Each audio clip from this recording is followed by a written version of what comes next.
Halo teman-teman Bahas Saham, kembali lagi dengan channel Bahas Saham. Nah, pada kesempatan kali ini saya tertarik dengan satu emiten teman-teman. Nah, emiten ini yaitu bergerak di bidang asuransi ya. Dan mungkin teman-teman sudah melihat dari grafik, untuk saham ini merupakan saham Tugu. Gitu ya teman-teman.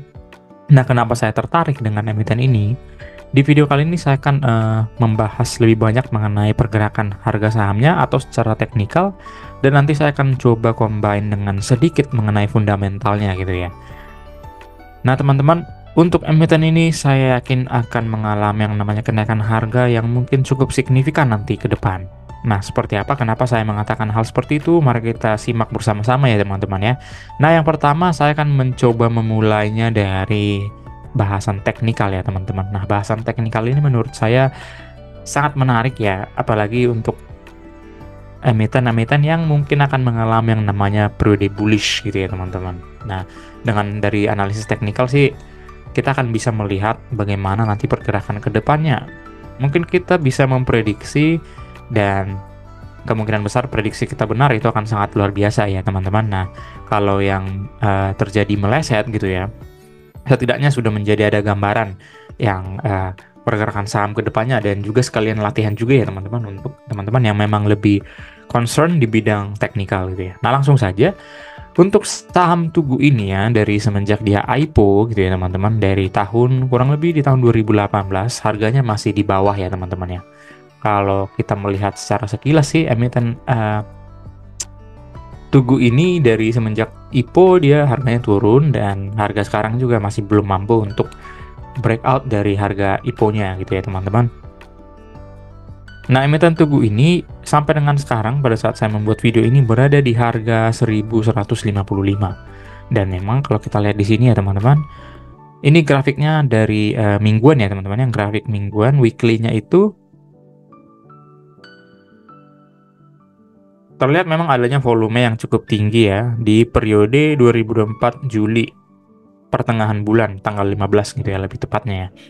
Nah, ini terlihat ada volume yang cukup signifikan. Kalau kita lihat flashback ke belakang, volume yang tinggi seperti ini tuh terjadi pada tahun 2023 ya. 2023, dan juga di sini di tahun 2022. Nah, ini juga di tahun 2022 ya. Nah, volumenya ini saya rasa mirip-mirip ya teman-teman ya. Nah, apakah memang di sini nanti akan terjadi yang namanya periode bullish ya? Periode bullish yang mungkin menuju ke harga di resisten secara menengah atau long term ya. Di sini coba saya tarik garis horizontal ya teman-teman untuk melihat resisten ya. Ya, mungkin saya bisa katakan sih di kisaran range harga 1600-an ya, atau 1700 teman-teman. Nah, sekarang harga sahamnya masih berada di angka kurang lebih 1155 ya. Nah, untuk kedepannya bagaimana kira-kira ya dari sisi teknikalnya? Nah, di sini saya mencoba menggambarkan ya teman-teman. Saya coba memakai teknikal yang triangle pattern ya. Saya melihat sih adanya potensi seperti itu ya. Coba saya tarik dari sini ke titik B di sini ya. Kemudian titik C-nya di titik support selanjutnya itu kira-kira di sini ya teman-teman. Nah, nanti saya coba tarik seperti ini. Dan kalau saya lihat ya,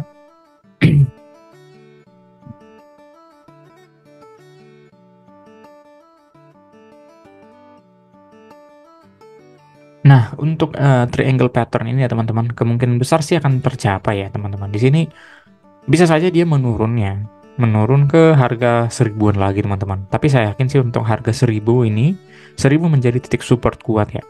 Tapi di sini jangan lupa ya teman-teman, di angka 1086, di angka 1086 atau kita katakan 1100 lah ya. 1100 itu dia pernah menjadi titik support juga ya di tahun 2020 teman-teman, dan juga di tahun 2019. Nah, bagaimana prediksinya secara teknikal? Kemungkinan besar kalau memang dia breakout ya dari titik triangle pattern ini ya, dia kemungkinan akan melanjutkan ke titik resisten berikutnya kurang lebih di harga 1300-an ya teman-teman ya. Apabila dia berhasil breakout ya dari titik 1200, karena untuk 1200 juga saya melihat di sini menjadi titik resistennya secara minor trend ya. Nah, di sini dia 1200 pernah mengalami yang namanya pemantulan, yaitu di periode 2024 April ya teman-teman ya. Nah, skenario seperti ini teman-teman. Kalau memang dia berhasil breakout ya dari titik triangle pattern ini, dia akan menuju ke harga 1200-an. Kemungkinan besar dia akan menuju ke harga 1300 ya. Tapi kalau memang belum berhasil mencapai ke sini, dia kemungkinan akan berada di angka 1086 ya, atau 1100 deh teman-teman. Saya melihat sini lebih condong ke angka 1100 gitu ya.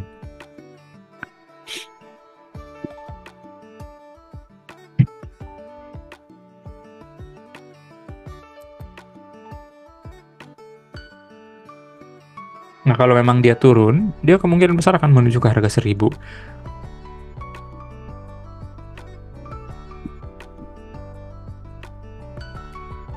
Nah, teman-teman, kalau kita lihat grafik secara monthly ya, teman-teman ya. Kalau kita tadi melihat secara weekly, ini sekarang kita coba ganti ke monthly ya. Nah, ini monthly juga saya rasa sih tetap terjadi skenario triangle pattern tadi ya. Nah, di sini perlu kita lihat teman-teman, di tahun 2024 bulan Juli ya, periode 1 bulan full ya, di bulan Juli itu volumenya sangat signifikan ya teman-teman. Di sini kalau saya coba tarik ya. Nah, volume di Juli itu cukup signifikan teman-teman. Dia mencapai angka kurang lebih 136,85.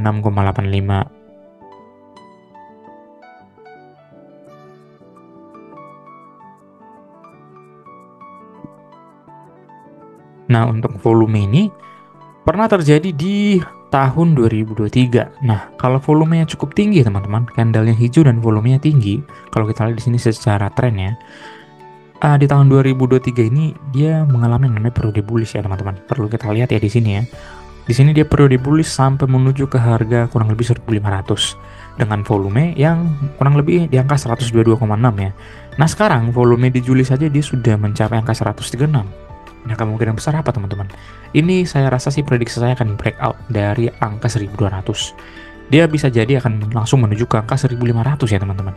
Kalau kita lihat coba ya di sini untuk titik support atau resisten maksud saya, di sini titik support di angka 1500 itu juga kemungkinan besar akan terjadi ya. Nah, di sini coba 1500 bisa terjadi yang namanya signifikansi harga akan meningkat nih ya di sini ya. Apalagi kalau memang dia sudah berhasil breakout dari triangle pattern disertai dengan volume yang cukup kuat secara monthly, dia kemungkinan besar akan menuju ke angka 1300 dan tembus ke angka 1500 teman-teman. Nah, menariknya ini dari sisi teknikal ya teman-teman. Sekarang kita coba lihat dari sisi fundamental ya teman-teman. Secara sekilas saja untuk Tugu ini kan sudah mengeluarkan laporan sampai dengan kuartal kedua ya di tahun 2024 gitu ya teman-teman. Nah, banyak saya lihat di beberapa aplikasi atau platform media sosial yang berhubungan dengan saham, banyak orang mengatakan Tugu ini mengalami penurunan laba. Benar teman-teman, dia mengalami penurunan laba dari tahun 2023 yang mencapai angka 1,32 triliun ya. Tapi perlu kita ketahui ya teman-teman, untuk laba di tahun 2023 ini merupakan laba yang dihasilkan bukan dari pendapatan operasional atau pendapatan yang memang itulah core bisnis dari emiten ini gitu ya. Jadi kurang lebih 1 triliun di laporan kuartal ketiganya di tahun 2000. Maksud saya di kuartal pertama di tahun 2023. Ini diakibatkan adanya pendapatan lain-lain di luar operasi gitu ya. Nah, untuk lebih jelasnya teman-teman, di sini saya mengulik sedikit laporan keuangannya per kuartal kedua di tahun 2024 gitu ya. Nah, di sini kalau kita bandingkan kuartal per kuartal yang sama ya, per 30 Juni 2023 dan per 30 Juni 2024. Ini yang mau saya tunjukkan ya teman-teman di sini di bagian pos pendapatan lain-lain ya. Nah, ini yang saya rasa menjadi perbedaan yang signifikan dari laba yang tadi gitu ya. Nah, di tahun 2023 di kuartal pertama sampai dengan kuartal kedua, dia ada yang namanya pendapatan atau beban lain-lain yang bukan merupakan pendapatan dari core bisnisnya gitu ya teman-teman.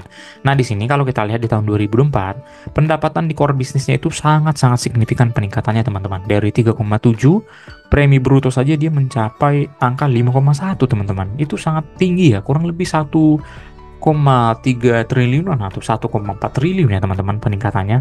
Begitu juga dengan total pendapatan. Kalau kita lihat di sini dari 1,7 triliun meningkat menjadi 2,1 gitu ya. Jadi secara core bisnis sebenarnya emiten ini masih growth gitu ya teman-teman. Nah, sekarang yang mau saya tunjukkan ya teman-teman, apabila kita misalnya mengecualikan ini di laba bersih tahun 2023 ya. Kita coba balik tadi ke Excel ya. Nah, di sini apabila misalnya kita kecualikan 1 triliun ya. Jadi misalnya kita kurangi nih 1 triliun dari 322, maksud saya dari 1,3 triliun tadi laba bersihnya, kita misalnya secara kotornya kita kurangi 1 triliun gitu ya. Nah, sekarang kita bisa lihat di grafik ya. Di sini untuk laba bersihnya ini cukup signifikan teman-teman peningkatannya. Kalau kita kecualikan tadi di tahun 2023 untuk laba bersihnya gitu ya. Nah, di sini laba bersih di tahun 2024 ini baru kuartal kedua dia sudah melampaui 3 atau 4 tahun sebelumnya gitu ya. Dan dia sudah menuju ke laba bersih yang sama nih di tahun 2019. Nah, di tahun 2019 ini dia mencapai 450 miliaran ya labanya. Nah, sekarang saja 2 kuartal saja dia sudah mampu mengimbangi laba bersih tahun 2019 gitu teman-teman. Nah, sementara kalau kita lihat tadi di grafiknya ya, di grafiknya ini tahun 2019 harganya itu bermain di kisaran range 1.300 sampai dengan 1.700 teman-teman. Nah, ini yang saya katakan emiten ini menjadi hidden gems-nya gitu ya. Dengan laba bersih yang sudah menyerupai angka tahun 2019, harusnya emiten ini sudah bermain di angka 1.300 atau 1.700 gitu ya. Di sini dia harusnya sudah bermain di range harga 1.300 ini sampai dengan ke 1.700. Nah, yang lebih mengejutkan lagi ya teman-teman, kalau kita lihat di laba bersihnya tadi, ini baru 2 kuartal ya teman-teman ya.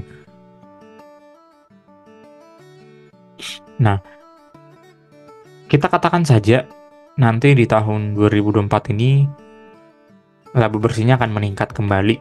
Ya, kurang lebih kita katakan ini 2 kali ya. Peningkatannya ini merupakan peningkatan setengah tahun, berarti ini dikali 2 saja ya. Dia akan mencapai laba kurang lebih di angka 800-an sesuai dengan prediksi saya gitu ya teman-teman.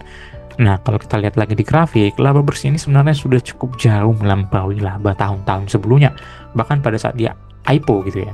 Atau kita katakan saja ini jangan 2 kali ya teman-teman. Oke lah, ini 438 miliar. Ya, kita katakan peningkatannya ini akan bertambah sesuai dengan kurang lebih di 200 saja, atau misalnya sama dengan tahun 2020 dia sudah berada di angka 700-an miliar gitu ya teman-teman. Nah, jadi tidak ada istilah emiten ini kurang bagus gitu ya, karena secara fundamental laba bersih juga dia sudah nendang gitu ya teman-teman. Nah, kembali lagi ke grafik, seperti yang saya katakan tadi, saya yakin si emiten ini kedepannya pasti akan melesat naik ya, cepat atau lambat teman-teman, ke angka 1.300 atau 1.700. Dengan membeli di harga sekarang di range triangle ini ya, patternnya ini, ya teman-teman pasti akan cuan cukup besar ya teman-teman. Kalau di Excel ini dengan harga sekarang di kurang lebih 1.155 ya, 1.155 teman-teman akan mengalami yang namanya cuan ya kurang lebih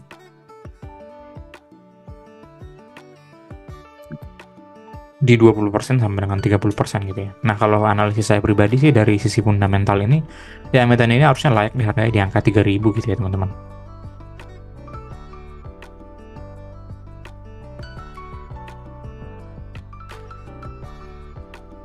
Maksud saya tadi itu di 3.000 kalau memang di tahun 2024 dia mencapai angka 700-an miliar gitu ya. Kalau dengan laba sekarang sih proyeksi sampai dengan kuartal kedua, dia akan kurang lebih mencapai angka 2.000-an teman-teman. Wajar teman-teman ini. Harga wajarnya saja di angka 2.120 gitu ya teman-teman ya.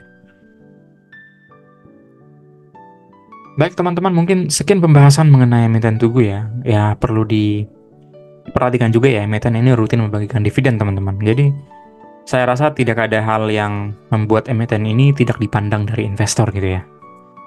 Tapi keputusan untuk membeli atau menjual tetap berada di tangan teman-teman. Semoga pembahasan kali ini bisa bermanfaat ya bagi kemajuan investor di Indonesia. Mungkin sekian teman-teman, boleh klik like dan subscribe untuk kemajuan channel ini. Terima kasih.